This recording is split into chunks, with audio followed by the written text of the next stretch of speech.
Hi friends, welcome to Creative DIY Purpose. Today we're going to be giving these thrift store finds a new makeover. So come on, let's get started. The first thing that I'm going to do is remove the glass and unscrew the hinges and then give it a good cleaning. And then it's ready for 2 coats of the Rust-Oleum 2-in-1 spray paint. I printed out Amazing Grace onto rice paper, and that's going to be the background for the inside of the shadow box. I'm applying a thin coat of Mod Podge and then applying the rice paper and smoothing it out the best that I can. Up along the top edge, I applied some Mod Podge to a piece of vintage lace. Here are the items that I'll be adding to the inside of the shadow box. Anything that I printed out on cardstock, I did do that. I'm using Canva.com. So the first thing I'll add up at the top is some music. And then 2 small twigs that I hot glued in there once I got them into position. I had 2 little wooden cubes that I hot glued into the box and then put the bird on by brushing on some Mod Podge. And that'll help give some depth to the inside of the box. I want to make sure everything lines up, so I am putting the door on throughout the process to make sure that the insides are going to be visible once I put the hinges back on the door. And then I added a few dried florals for a little pop of color and to keep in with the nature theme.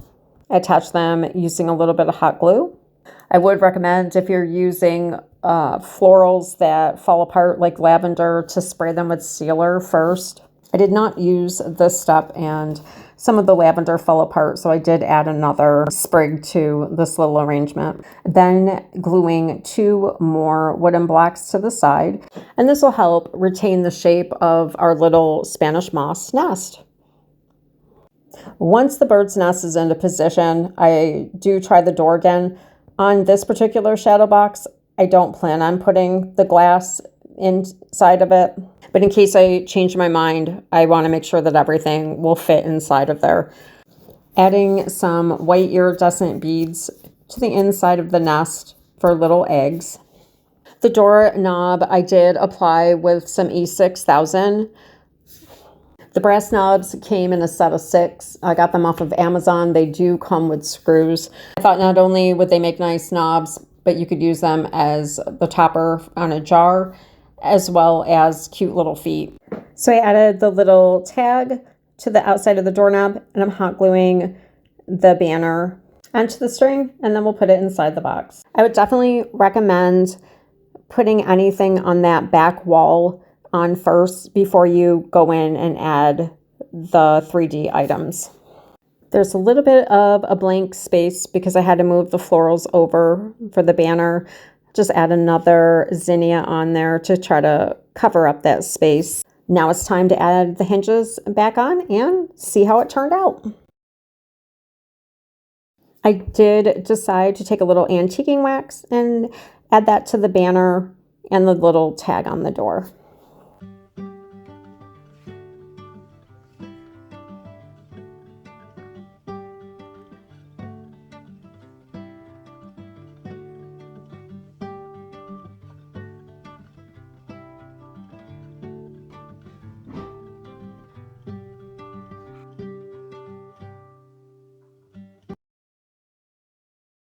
Then another box that I picked up that you can find in my vintage thrift haul video was this little metal keepsake box. I removed all of the velvet and cardboard. I did keep the glass removed off of the items for the video and in the reveal because you get so much of a glare off of all the lights, and I wanted you guys to be able to see it. But I did keep the glass and they can be added on there. So this hinge was hot glued. So I removed that. After I cleaned it off, I applied 2 coats of the DIY paint in vintage linen. I decided to use the same paint for the top of the frame. I took some blue acrylic paint and just lightly sponge brushed it on just to bring out some of that beautiful detail on the box and the top. I decided that I didn't like that look, so I painted the whole entire thing blue and then wiped it back with a cloth, and I like the look of that a little bit better. I applied the hinge on with some E6000 and used heavy-duty hair clips to hold it in place. Now to work on the inside of the box, I had a little mini gold frame that I painted white and used some of my daughter's stick-on gems to add a little bit of sparkle. I found this multi-surface paint from Folk Art, and I absolutely love it. I need to research a little bit more to see if they have other colors. I purchased it because it was the color of ink, but it actually has the consistency of ink. It dries super quick, and it's on the thicker, sticky side, just like ink. So I thought this would be perfect to use on the ink stamp. I'm going to apply it with a sponge brush. And the look that I'm going for is kind of faint in some areas, darker on another. I have a very padded surface that I have underneath me. There's a couple brown paper bags along with some thick cardboard. So if you wanted a darker, more even appearance, I'd recommend doing it on a really hard, even surface. But I love how it turned out, and I'm really excited because sometimes when I use regular paint on an ink stamp, it comes out blurry. I'll find out for you guys if it comes in different colors, but you can actually bake it in the oven when it's on certain surfaces. So I'm excited to use it on other projects, and I will link it below for you so that you can check it out. So this vintage bird image, I printed off from thegraphicsfairy.com. I'm applying the image on with a thin layer of Mod Podge. Then I'm going to cut this out and add some cardboard on to the back. I took a glass candlestick holder, painted it white. Now I'm putting one of those wooden cubes inside, and then I'll fill it with some hot glue just to be able to provide more stability, because I will use some E6000 and glue the shadow box onto the candlestick holder. I made a little cardstock sign to be able to hang off of the vintage buttons that I glued on as a doorknob.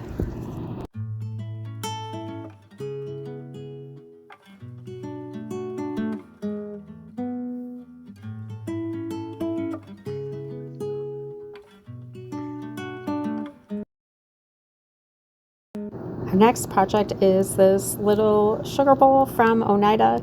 It had 3 splits up along the top. I applied some E6000 to all the splits to kind of smooth it out so there wouldn't be any sharp edges. And then I took some of that ink paint and applied 2 coats of it. I love the color of it. To the second coat, I did add a little bit of baking soda in and some water, along with a touch of the vintage linen paint from DIY. And I love the way that it looks like it's been salt washed. That is exactly the way that it came out. And I wanted to add just a little bit more of an aged look. So I just brushed on some DIY white wax in certain spots and then wiped it back. I love all of the detail in this piece, and I'm wondering if I should go ahead and do the same technique to the matching little mini creamer. What do you guys think?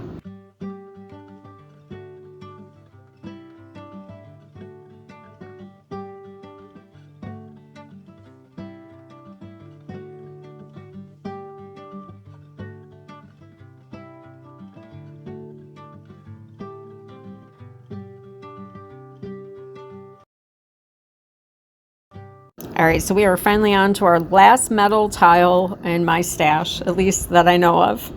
I applied 2 coats of the Rust-Oleum matte white spray paint. Using a sponge brush, I added some blue acrylic paint, but I didn't like the way that it looked. I wanted more of kind of a glazed look or a watercolor look. So I took the next shade darker blue in an acrylic paint, and I think that they're just from Apple Barrel, and I was kind of sloppy with the way that I brushed it on so that it was darker in some areas and lighter in others.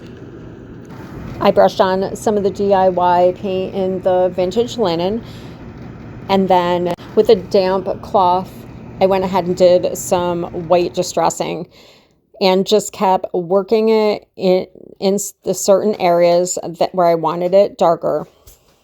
Now, I did not spray this with a sealer after I applied the blue paint because I wanted to have different shades of blue, and I was okay if some of that blue looked like it had been water painted on to the white.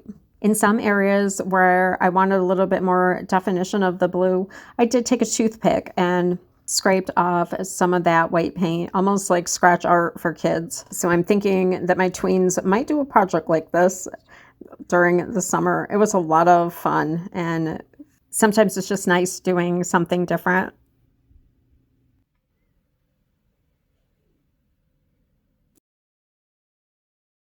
So if you watch the thrifting video, I was so excited that I got this little mini basket to hold my daughter's tea set.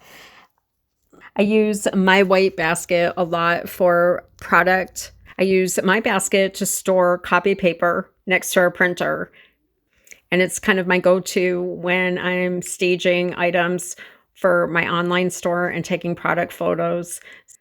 And I need to put the rest of my daughter's vintage tea set that was passed on to her inside of hers. I added some erase paper to the bottom of mine just for a little pop of color. I want to thank you so much for joining me today. I hope you enjoyed this bonus video. Have a super blessed remainder of your week, and I'll see you Sunday.